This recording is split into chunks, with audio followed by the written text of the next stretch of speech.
1, 7h38.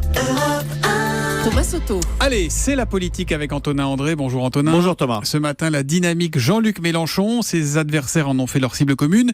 Mais est-ce qu'ils en ont vraiment peur ou est-ce qu'ils s'en servent comme d'une sorte d'épouvantail pour mobiliser leurs électeurs ? Électeurs, électrices, approchez, venez voir le grand chamboule-tout de la présidentielle, le dynamiteur des pronostiqueurs, le candidat qui affole les sondages, Jean-Luc Mélenchon. Oui, c'est l'attraction de cette fin de campagne, une attraction qui donne le grand frisson aux électeurs. Et oui, ses adversaires l'utilisent pour faire monter la peur et mobiliser leur électorat. Jean-Luc Mélenchon est devenu l'allié inespéré de François Fillon. La peur du bolchevique, le grand retour du communisme me menace. Peuple de droite, réveille-toi.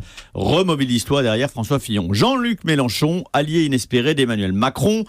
Le bolivariste est aux portes du pouvoir, a-t-il lancé hier devant des patrons de start-up. Et ça marche. Thierry Breton, ancien ministre de l'économie de Jacques Chirac, sur Europe 1 l'a annoncé.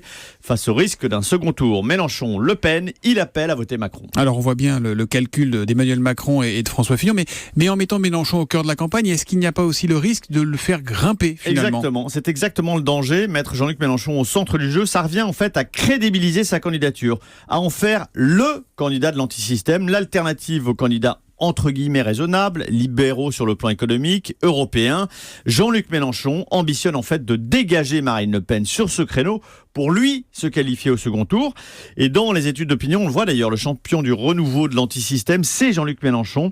Un vote protestataire qui est plus politiquement correct que le vote Le Pen, plus neuf aussi, qui fédère le monde ouvrier, les frondeurs du PS et même les bobos de Saint-Germain-des-Prés. L'arme Mélenchon, on le comprend, est à double tranchant. Elle peut très bien se retourner contre ceux qui l'agitent, ce qui rend l'issue de ce premier tour encore plus incertain. Et notez que le directeur de campagne de Jean-Luc Mélenchon, Manuel Bompard, sera tout à l'heure à 8h15, l'invité de Fabien Amias pour l'interview politique d'Europe 1. Merci beaucoup Antonin André.